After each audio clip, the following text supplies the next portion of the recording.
63살의 사별 후 처음으로 한 남자에게 옷이 벗겨졌습니다. 그것도 스스로 아무 말 없이 제 손으로요. 그날 밤 저는 분명히 알고 있었습니다. 이건 단순한 외로움이 아니라고. 떨리는 손끝, 그의 뜨거운 숨결, 조용히 풀려가는 셔츠 단추 하나하나가 마치 내 63년 인생 전체를 흔드는 것 같았습니다. 선영 씨, 오늘 밤 당신을 안고 싶습니다. 그 순간 내 온몸은 불이 붙은 듯 타올랐고 마음은 이미 그의 품속으로 녹아들고 있었죠. 평생을 간호조무사로 살아온 저는 사랑 대신 책임으로만 살았던 사람입니다. 남편은 5년 전 세상을 떠났고 자식들도 바빠서 명절이 아니면 연락 한 통 없습니다. 그렇게 늙어가던 어느 날 대학 동창 현숙이 끌고 간 한옥 펜션 힐링 프로그램에서 그 사람을 만났습니다. 그때는 몰랐습니다. 그 남자의 다정한 눈빛 뒤에 숨겨진 진실이, 그리고 그를 사랑한 제 선택이 얼마나 위험한 것이었는지. 여러분, 오늘 제 이야기를 들으면 진짜 사랑은 과연 언제 찾아오는 걸까? 다시 생각하게 되실 거예요. 이야기를 계속하기 전에 구독과 좋아요, 그리고 알림 설정 부탁드릴게요. 자, 그럼 이제 이야기 시작합니다. 안녕하세요. 저는 63살 이선영입니다. 평생을 간호조무사로 일하며 바쁘게 살았지만 남편이 떠난 후론 시간이 멈춘 듯 흘러가기 시작했어요. 아침 7시. 알람 소리에 눈을 뜨고 작은 식탁에 혼자 앉아 밥을 먹습니다. 오늘도 날씨가 맑네. TV 속 기상캐스터에게 혼잣말을 건네는 이 시간이 가장 많은 대화를 나누는 시간일지도 몰라요. 텔레비전은 하루 종일 켜둔 채로 뉴스도 드라마도 귀에 들어오지 않고 그저 소리로만 제 곁에 머뭅니다. 가끔 거울을 보며 생각합니다. 나는 아직도 여자일까? 아니면 그냥 늙은 사람일까? 누가 그런 말 했죠. 혼자 오래 살다 보면 말할 일이 줄어들고 생각도 줄어든다고. 제 일상이 딱 그렇습니다. 말없이 밥 먹고, 말없이 산책하고, 말없이 잠드는 나날들. 그리고 늘 같은 질문이 맴돌아요. 이렇게 살아도 되는 걸까? 그러던 어느 날, 문득 초인종 소리가 들렸습니다. 선영아, 나야, 현숙이. 대학 시절 단짝이었던 현숙이.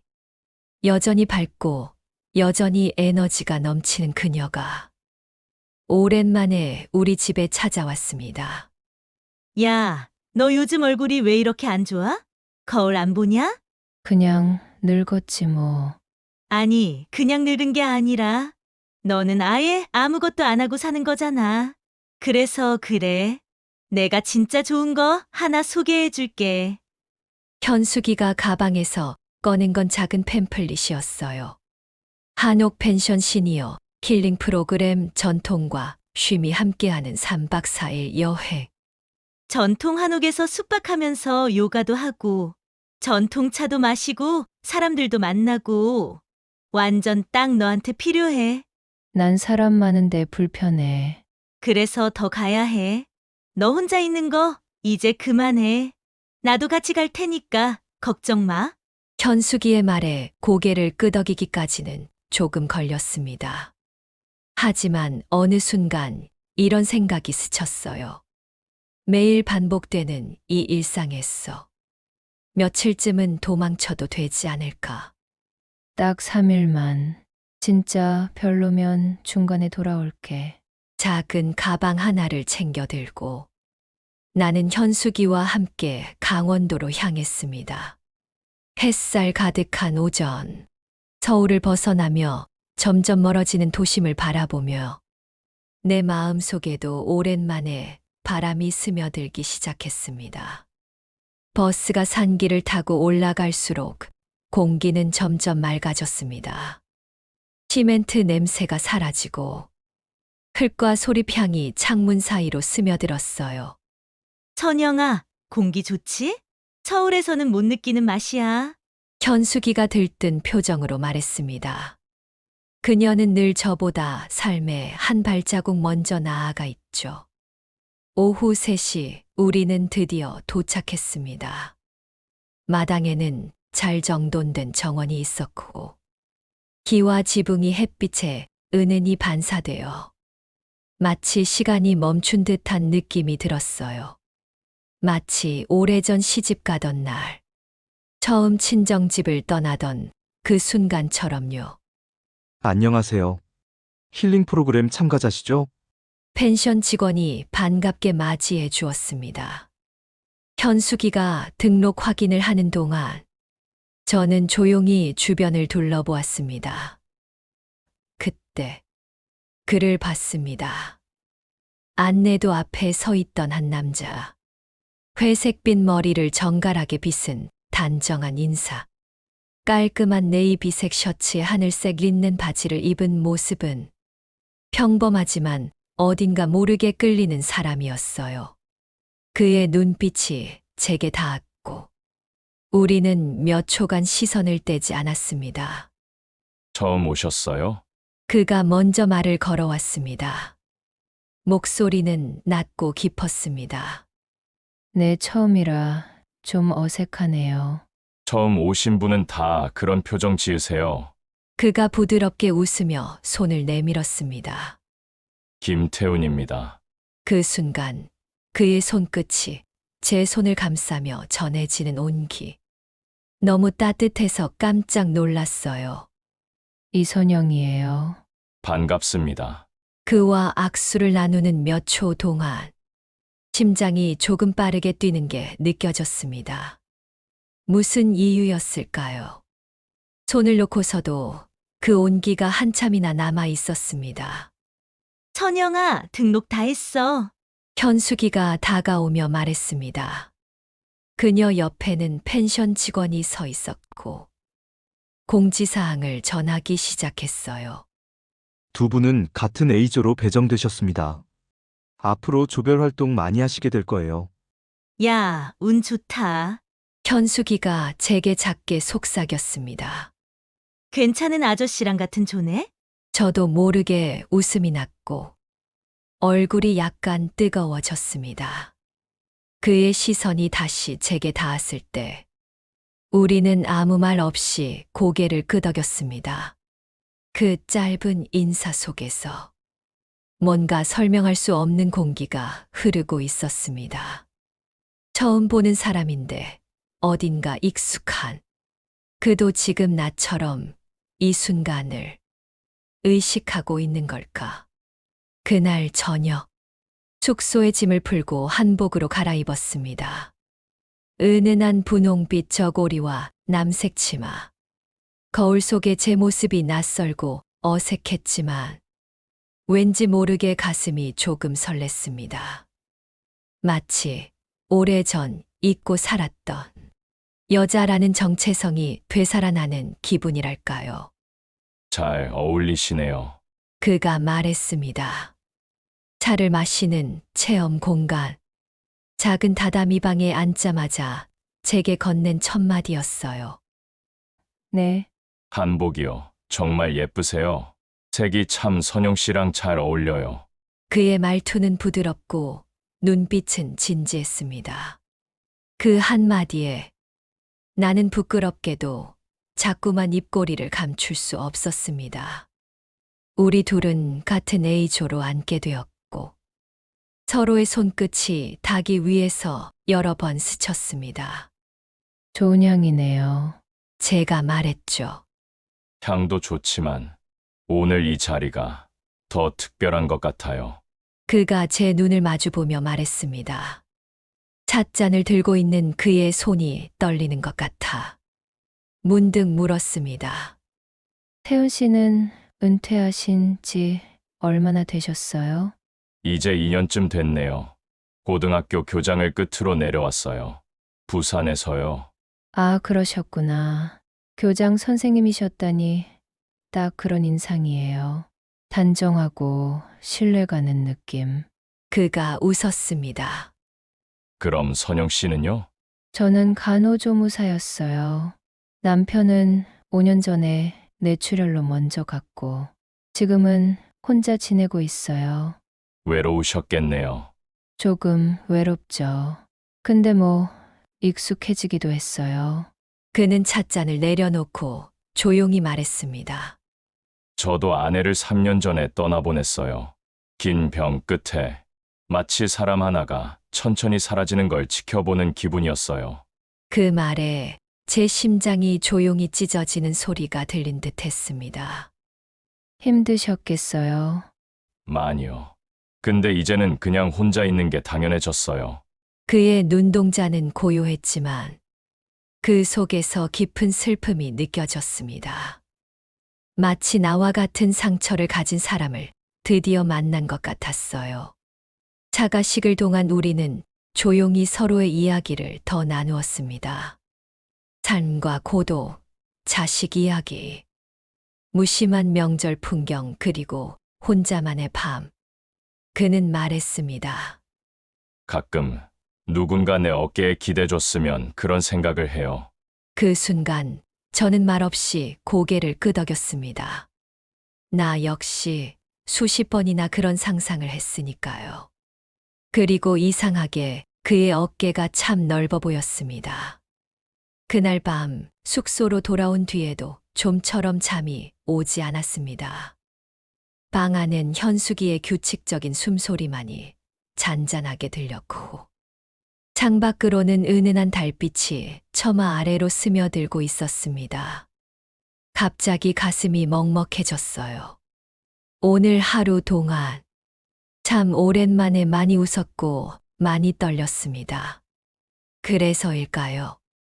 문득 마당으로 나가고 싶어졌습니다. 그냥 이 밤이 끝나기 전에 조금만 더 살아있다는 걸 느끼고 싶어서요. 슬리퍼를 꺼내 신어 마당으로 내려갔습니다. 그런데 선영 씨, 익숙한 목소리. 김태훈 씨가 한옥마루에 앉아 있었습니다. 밤 공기 속 흰 셔츠 소매를 걷어붙인 그의 실루엣은 낮보다 훨씬 더 남자답고 묘하게 설레게 만들었습니다. 잠이 안 와서요? 제가 작게 웃자 그도 고개를 끄덕이며 말했습니다. 저도요. 이상하게 오늘은 마음이 붕 뜬 느낌이에요. 그 옆에 조심스레 앉았습니다. 나란히 앉자. 우리 사이엔 팔 하나 정도의 간격이 남았지만 체온이 스며들기엔 충분한 거리였습니다. 하늘 좀 보세요. 그가 고개를 들어 하늘을 가리켰습니다. 밤하늘엔 별이 정말 수도 없이 떠 있었어요. 서울에서는 절대 볼 수 없는 말 그대로 쏟아지는 별이었습니다. 와, 이렇게 많은 별 얼마나 만에 보는지 모르겠어요. 그러게요. 마치 우리가 사는 세상이 얼마나 작은지 알려주는 것 같아요. 그래서 조금은 용기가 나요. 무슨 용기요? 그가 제 쪽으로 얼굴을 살짝 돌렸습니다. 그냥 누군가를 다시 좋아해도 괜찮을까? 그런 용기요.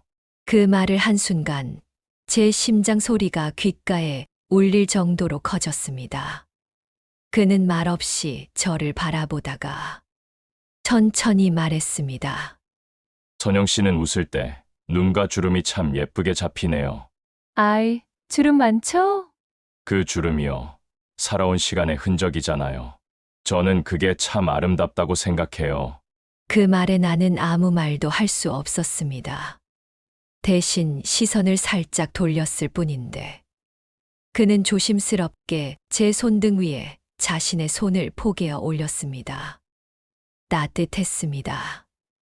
심장이 너무 빨리 뛰어서 손끝이 떨렸고 숨이 목 끝까지 차올랐습니다. 오늘 밤 이렇게 당신과 나란히 앉아 있는 게 너무 좋아요. 그가 제 귀 가까이로 얼굴을 가져왔고 그의 숨결이 제 귓불을 살짝 스치자 몸이 순간적으로 움찔했습니다. 이건 단순한 설렘이 아니었습니다. 명확한 욕망이었고 그도 저도 지금 이 순간을 원하고 있었어요. 입술이 닿기 직전 우리는 잠시 서로의 눈을 바라보았습니다.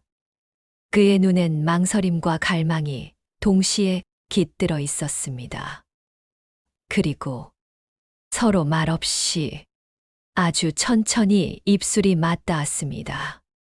처음은 조심스러웠지만 두 번째는 그렇지 않았습니다. 그의 손이 제 뺨을 감싸며 키스가 깊어졌고 저는 어느새 두 눈을 꼭 감은 채 그에게 몸을 기대고 있었습니다. 온 세상이 조용했고 오직 그의 심장 소리와 내 숨소리만이 이 밤의 배경음이었습니다. 선영 씨, 그가 제 이름을 부르며 이마를 살짝 맞댔습니다. 저희대로 오늘 밤이 끝나지 않았으면 좋겠어요. 여기서 이러기엔 밤 공기가 제법 차네요. 그가 조용히 말했습니다. 별빛 아래 우리는 여전히 마루에 앉아 있었지만 몸이 서로를 향해 아주 천천히 기울고 있었어요. 별채 앞에 누마루가 있어요. 거긴 좀 더 포근하죠. 혹시 잠깐 차라도 같이 하실래요? 그가 손을 내밀었습니다. 그 손을 잡는 순간 저는 이미 대답을 한 셈이었죠. 작은 손전등 하나에 의지해 우리는 마당 뒤편 별채로 향했습니다. 좁은 돌길을 따라 걷는 동안 아무 말도 하지 않았습니다. 하지만 어둠 속에서 맞닿는 팔과 팔, 그리고 바짝 다가선 숨결, 모든 감각이 깨어나고 있었습니다. 별채는 작고 소박했지만 안쪽으로 조용한 누마루가 있었고 그곳엔 두 잔의 찻잔과 보온병이 준비되어 있었습니다. 여긴 직원이 배려해준 공간이에요. 예전에도 혼자 자주 묵었거든요.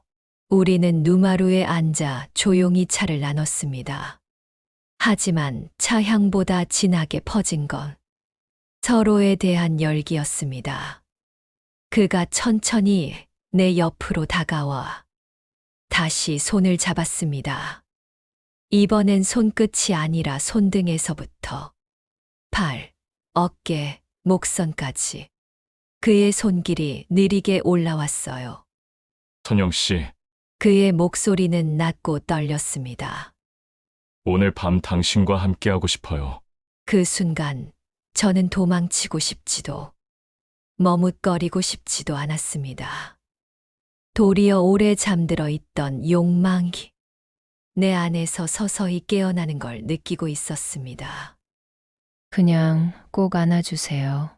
제가 먼저 말했어요. 그는 조심스럽게, 아주 조심스럽게 저를 품에 안았습니다.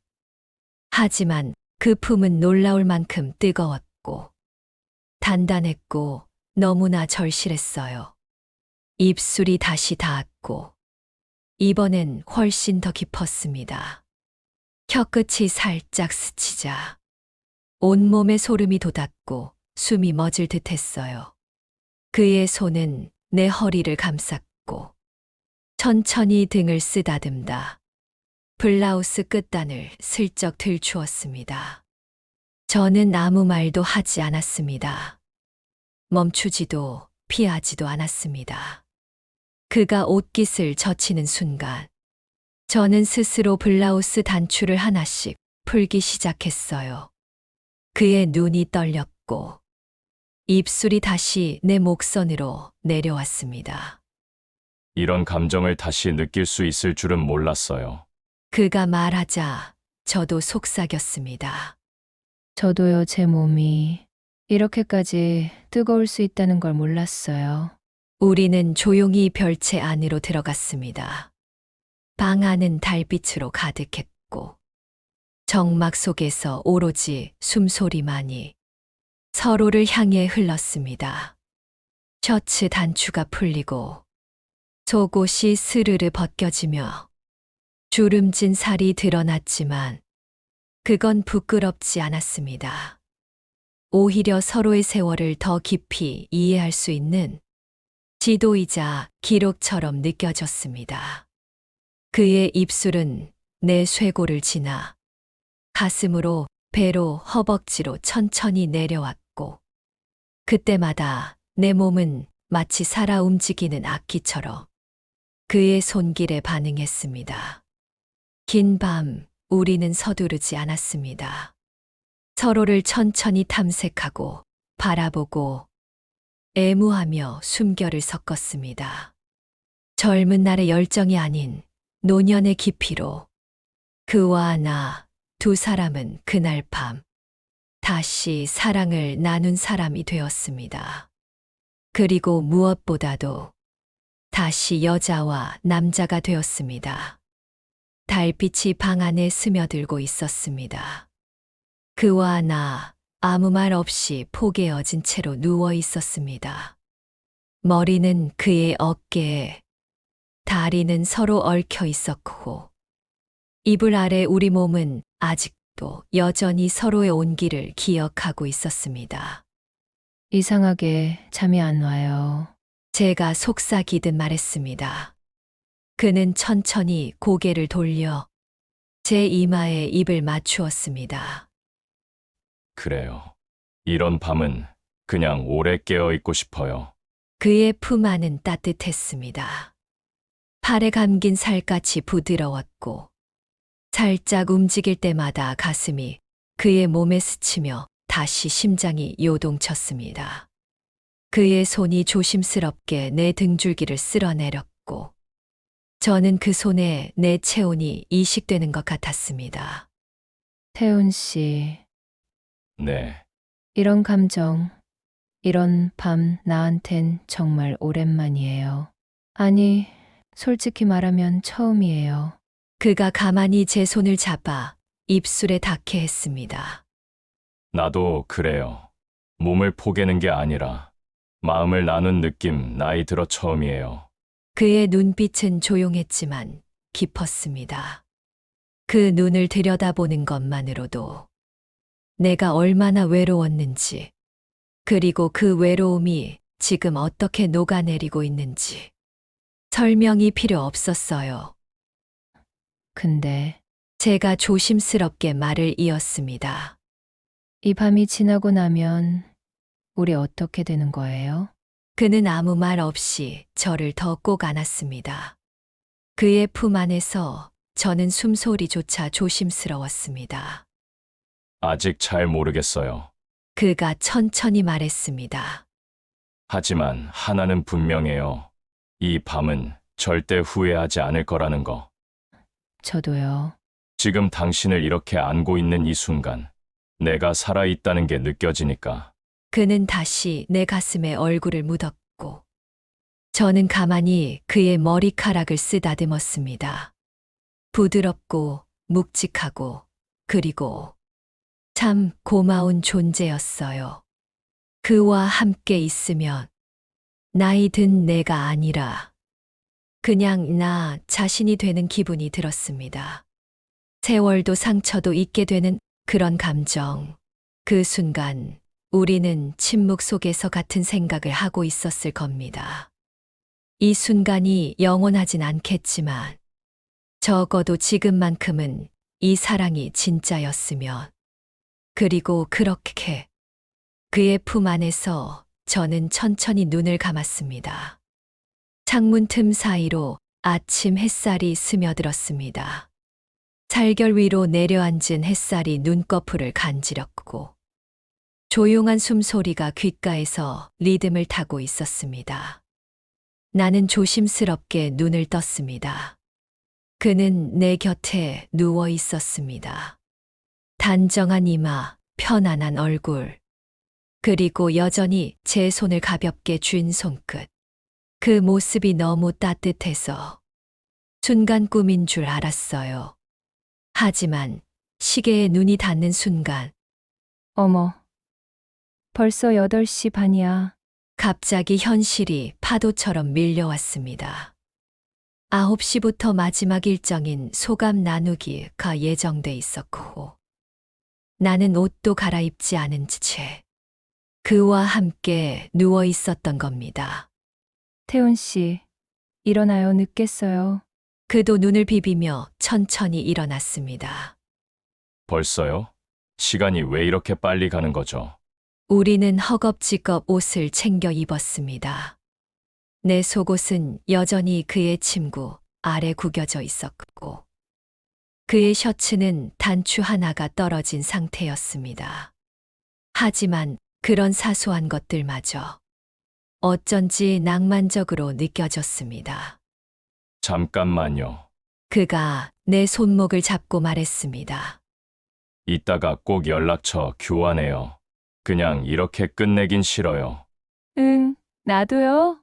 프로그램 끝나고 버스 타기 전에 꼭 우리는 메인 한옥으로 향했습니다.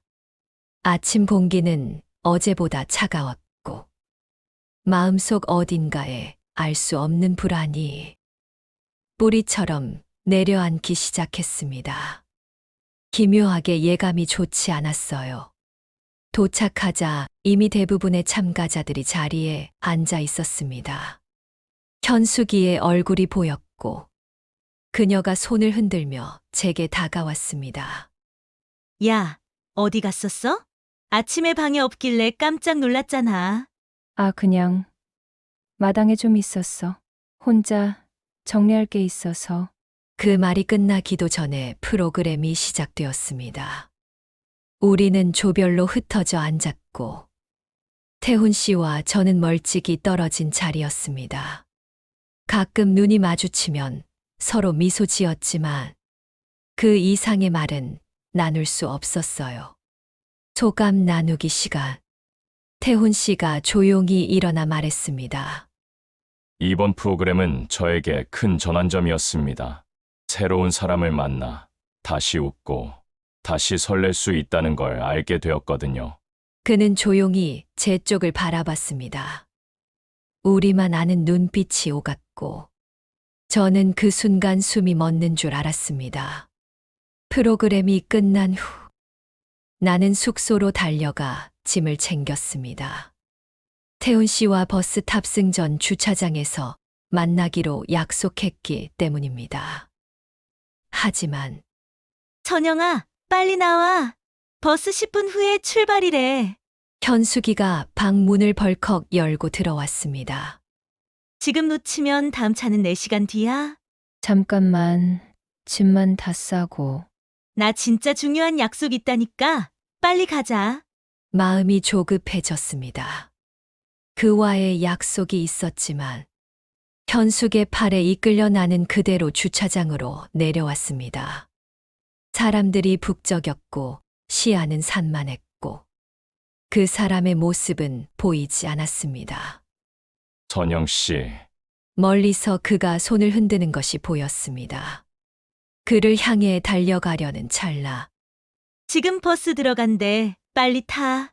현숙이 내 손을 끌어당겼고 결국 나는 버스에 오를 수밖에 없었습니다. 창문을 통해 바라본 그는 뭔가를 손에 들고 있었습니다. 하얀 종이, 아마도 제 연락처를 적어 놓을. 그는 입 모양으로 뭐라고 했지만 버스의 엔진 소리에 아무것도 들리지 않았습니다. 그리고 버스는 움직였습니다. 그 순간 제 심장도 같이 끌려나가는 것 같았습니다. 버스가 출발한 지 얼마 지나지 않아 저는 창문을 닫고 고개를 돌렸습니다. 이런 식으로 이별이 찾아오리라곤 상상도 못했습니다. 그와의 밤, 그 손끝의 떨림, 내 심장 속에 각인된 그의 숨결이 제 가시기도 전에 그 사람은 저 멀리 뒤로 사라졌습니다. 현숙이는 옆자리에서 쉴 새 없이 이야기를 했지만 저는 아무 대꾸도 하지 않았습니다. 그 아저씨랑 그래도 꽤 가까웠던 것 같더라. 대화도 잘 통하고, 아까 소감 발표할 때 너 보고 웃던 거 봤어? 나는 고개만 끄덕였습니다. 그가 손에 들고 있던 종이.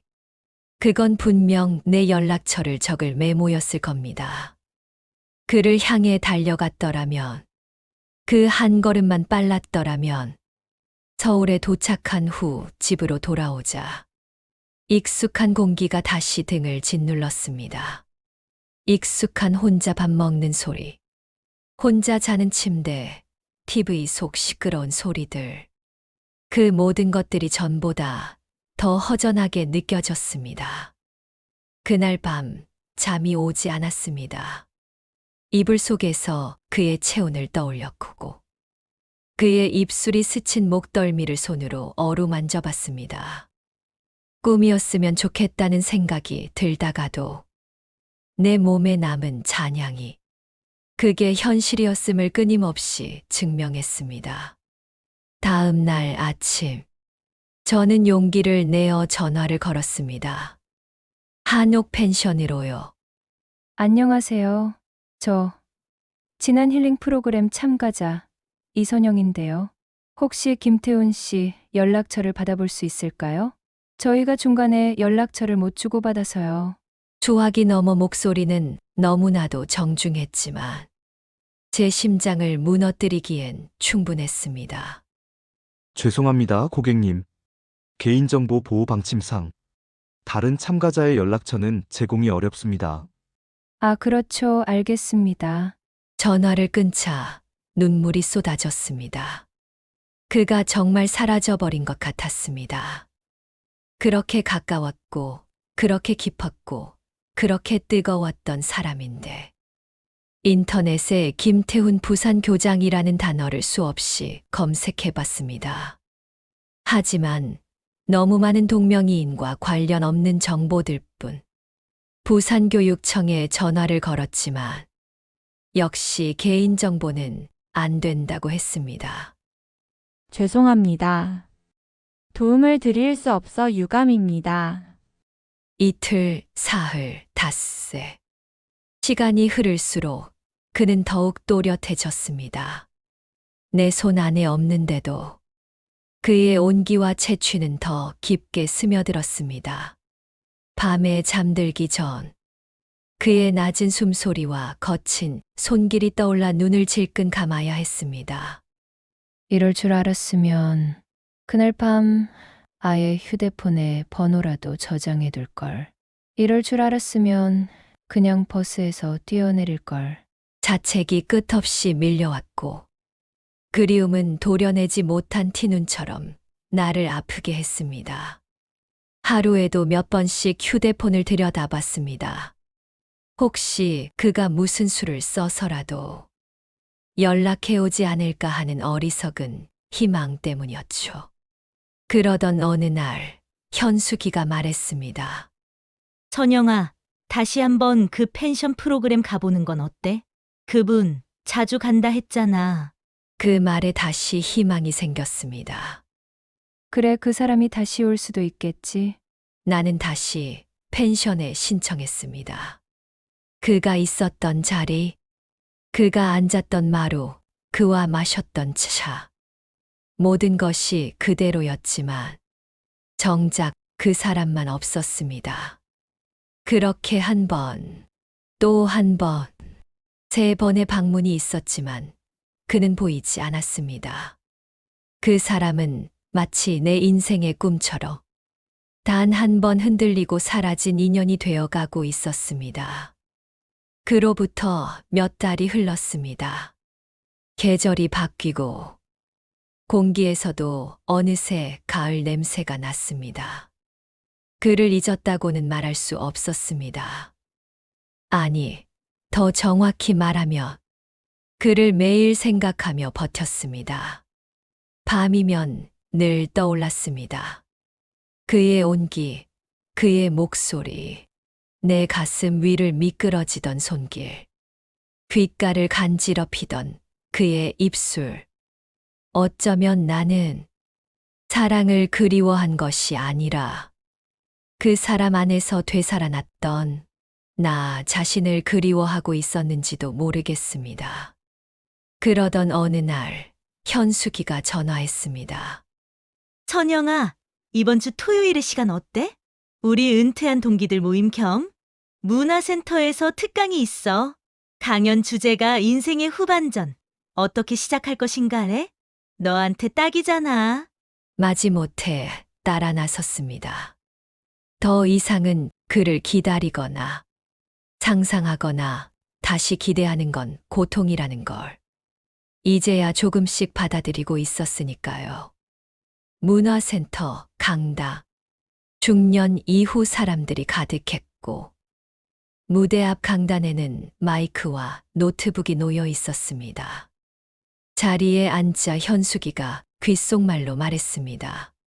강사님 잘생겼대. 부산 쪽에서 올라오셨다던데? 순간 심장이 쿵 하고 울렸습니다.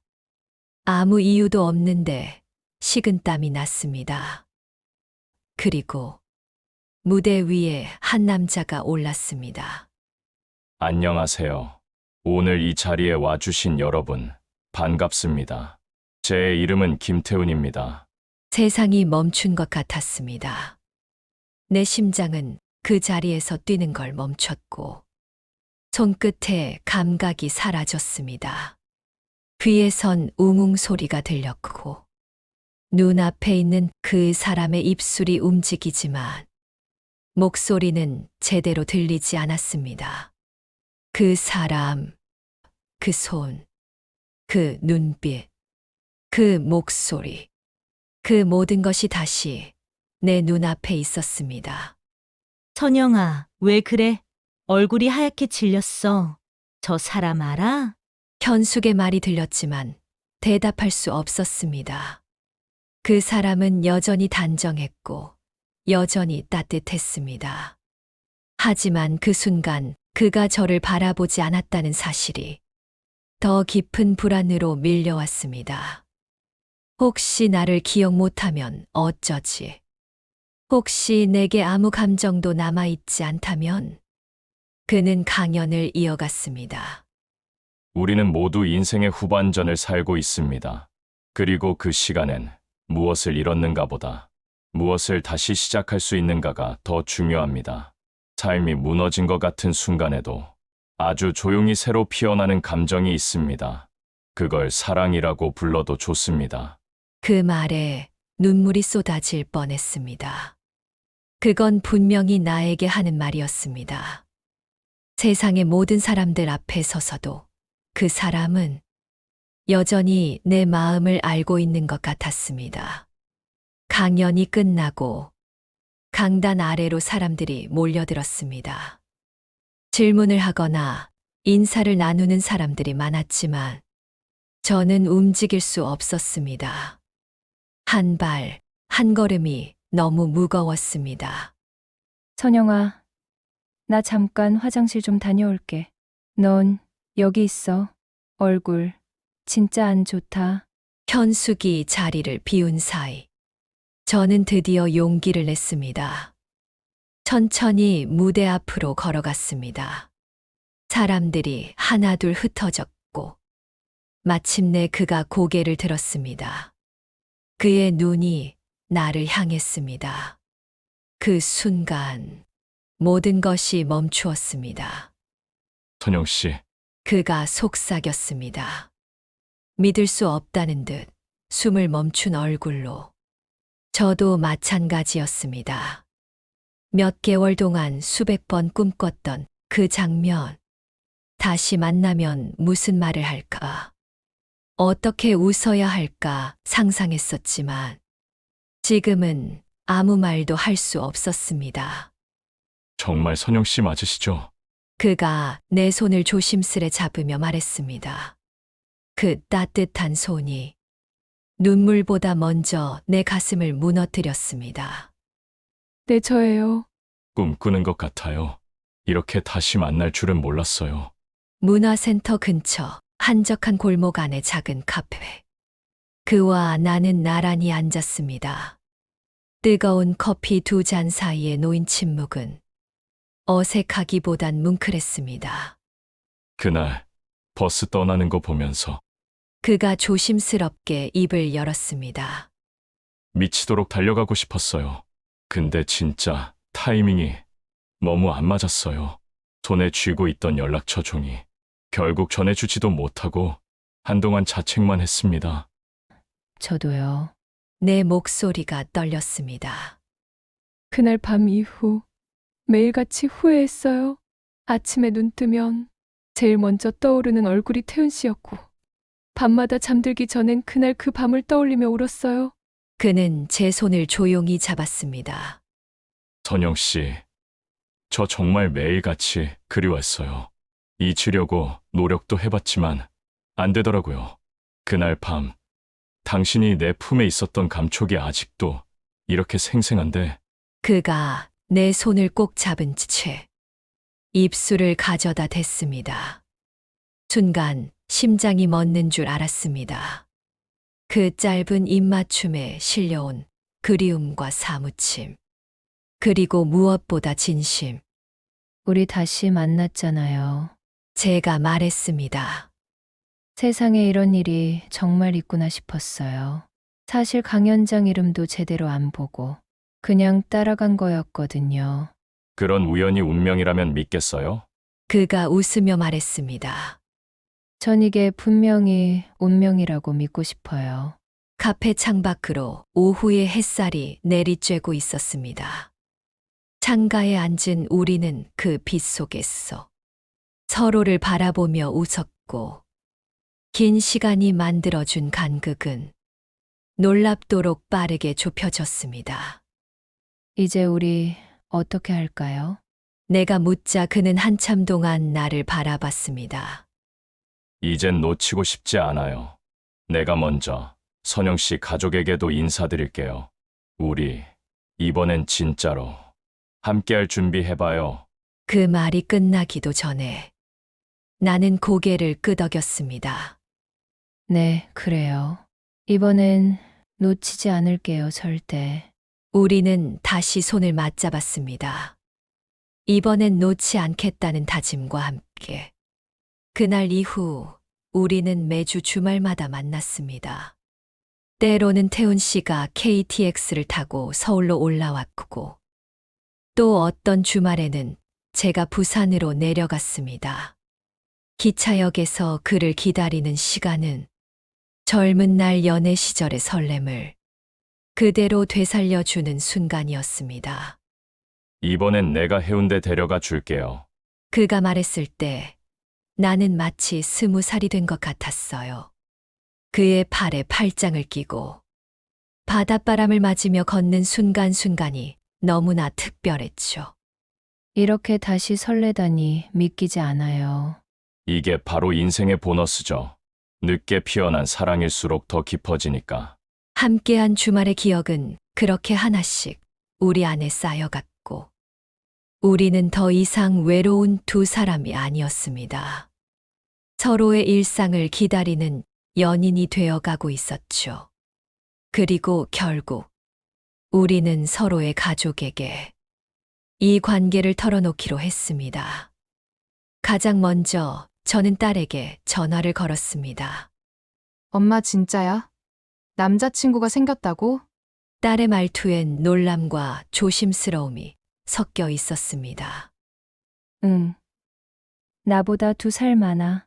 정식으로 만나고 있고 정말 괜찮은 분이야. 잠시 침묵이 흘렀고 곧 딸이 말했습니다. 솔직히 처음엔 충격이었어요. 근데 엄마 요즘 더 활기차지고 표정도 많이 밝아졌더라. 엄마가 행복하면 그게 제일 중요하죠. 다음엔 꼭 만나 뵙고 싶어요. 아들도 처음엔 다소 냉랭했습니다. 어머니 연애는 좀 갑작스럽네요. 그래. 나도 당황스러웠어. 하지만 그냥 스쳐간 감정이 아니야. 나 진심이야. 아들은 한참을 생각한 후 조심스럽게 말했습니다. 어머니가 진심이면 존중할게요. 다만 그분에 대해 좀 더 알고 싶어요. 태훈 씨도 자녀들에게 고백했다고 했습니다. 내 딸은 눈물을 보이더군요. 아빠가 외롭지 않으면 좋겠다고. 정말 따뜻한 아이예요. 아들은 조금 걱정스러워했어요. 엄마 돌아가신 지 얼마 안 됐는데라는 말도 했지만 결국 아버지도 사람인데 그럴 자격이 있죠라며 받아줬습니다. 그 말을 들은 저는 눈물이 날 뻔했어요. 우리 너무 잘 견뎌냈네요. 아직 다 끝난 게 아니죠. 이제 시작이에요. 그날 저녁 우리는 작은 다이어리에 함께 날짜를 적었습니다. 우리가 다시 시작한 날. 그리고 그 옆에 적힌 짧은 한 문장. 이 사랑은 두 번째이지만 더 뜨겁게 믿기로 했다. 우리가 처음 만났던 계절이 다시 돌아왔습니다. 바람 냄새, 하늘의 색, 햇살이 지붕 위에 떨어지는 각도까지도 모든 것이 그날과 똑같았습니다. 그리고 우리는 그날의 우리가 아닌 더 깊어진 관계의 두 사람으로 다시 그곳을 찾았습니다. 한옥 펜션 입구에 도착하자 태훈 씨가 조용히 제 손을 잡았습니다. 그날 여기서 우리가 처음 눈을 마주쳤죠. 그래요. 그날 다시 여자처럼 웃었던 것 같아요.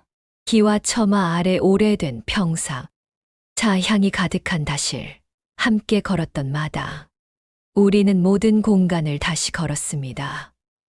하나하나의 장소마다 우리의 대화, 눈빛, 손끝의 기억이 스며 있었습니다. 별채 앞 누마루에 앉은 우리는 조용히 차를 나눴습니다. 마치 처음 만났던 그 밤처럼 단어 하나도 조심스러울 만큼 마음이 깊어졌죠. 6개월 전 여기서 선영 씨와 처음으로 눈을 마주쳤을 때 태훈 씨가 말을 이었습니다. 그때부터 지금까지 단 하루도 당신을 잊은 적이 없어요. 그가 조용히 제 손등에 입을 맞췄습니다. 그 부드러운 감촉에 몸이 떨릴 정도로 아직도 그 사람의 애정이 설레임으로 다가왔습니다. 나도 그래요. 당신을 만난 이후 내 삶이 다시 시작된 느낌이었어요. 지금도 마찬가지예요. 당신이 있어야 하루가 굴러가는 느낌. 우리의 입술은 자연스럽게 포개졌습니다. 깊은 키스 속엔 설렘보다는 안도감이, 욕망보다는 다정한 확신이 담겨 있었습니다.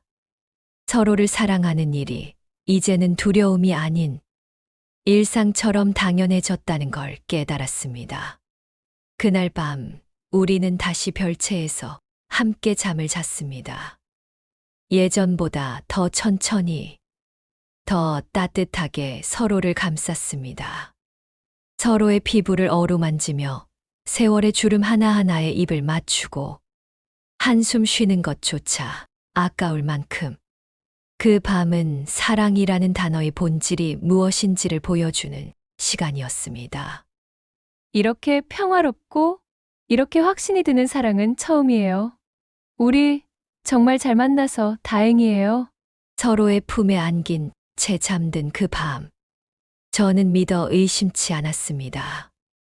이 사랑에는 이제 그 어떤 불안도, 의심도, 비밀도 없다고. 그러나 며칠 뒤 그 확신은 금이 간 유리처럼 서서히 무너지기 시작했습니다. 부산의 어느 봄날 오후, 우리는 손을 맞잡고 거리를 걷고 있었습니다. 광안리 해변에서 점심을 먹고 조용한 골목길을 따라 산책하던 참이었죠. 햇살은 부드러웠고 바람은 따뜻했습니다. 이따금 그가 제 어깨를 감싸 안았고 저는 그 온기에 몸을 맡기며 생각했습니다.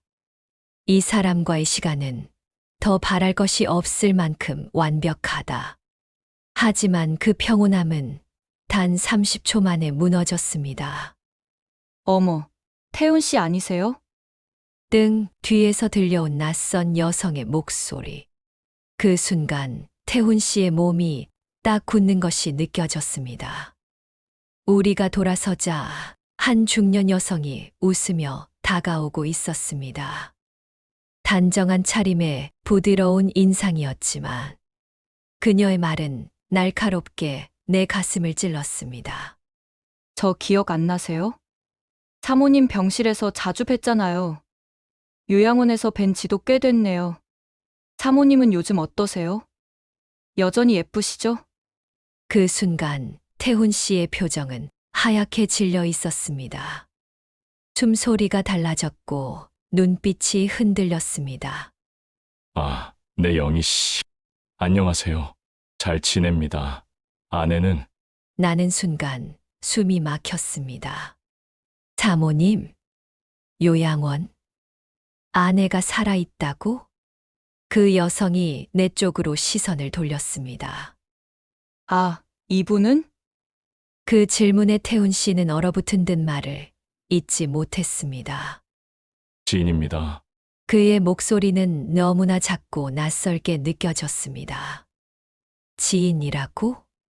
우리가 함께한 수십 번의 입맞춤, 수백 번의 속삭임. 그 모든 순간을 한마디로 지인이라 부르다니. 그럼 저는 먼저 가볼게요.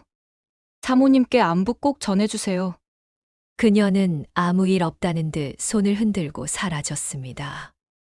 그 순간 나는 머리가 하얘졌습니다. 아무 소리도 들리지 않았고 발끝이 땅에 닿지 않는 기분이었습니다. 현실이 아닌 것 같았습니다. 태훈 씨, 내가 그의 이름을 부를 때 목소리는 떨렸고 가슴이 아팠습니다. 지금 무슨 말이에요? 아내가 살아있다고요? 그는 고개를 숙인 채 말을 하지 못했습니다. 말해요. 도대체 무슨 일이에요? 선영 씨, 그가 겨우 고개를 들었습니다. 미안합니다. 내가 당신에게 거짓말을 했어요. 우리는 근처의 조용한 카페에 앉았습니다. 말없이 눈을 마주치지도 못한 채 그저 뜨거운 커피 잔만 손에 쥐고 있었습니다. 잔이 식는 동안 내 마음도 천천히 식어가고 있었습니다. 태훈 씨가 먼저 입을 열었습니다. 내 아내는 살아있습니다. 그 한마디에 나는 가슴이 덜컥 내려앉는 느낌을 받았습니다. 4년 전 치매 판정을 받았어요. 처음엔 가벼운 건망증이었는데 점점 나를 못 알아보더군요. 그는 손등으로 이마를 짚었습니다. 마지막으로 여보라고 부르던 날이 아직도 생생합니다. 그날 이후 내 이름도 내 얼굴도 그녀는 완전히 잊었어요. 그래서 요양원에 보내신 거예요? 내 목소리는 건조하게 말라 있었습니다. 네, 더는 집에서 돌볼 수 없는 상태가 됐거든요. 발작을 일으키고 소리를 지르고 가끔은 제게 폭력을 쓰기도 했습니다. 그러다 자해까지 하게 돼서 결국 어쩔 수 없이 요양원에 맡겼죠. 그는 말하며 눈을 질끈 감았습니다. 매일 찾아갔어요, 3년 넘게. 하지만 그녀는 날 한 번도 알아보지 못했어요.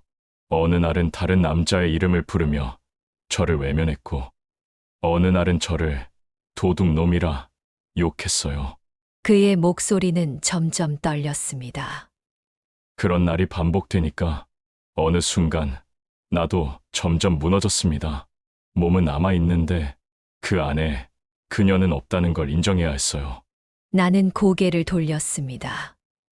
눈물이 나려는 걸 꾹 참았지만 심장은 너무 크게 무너지고 있었습니다.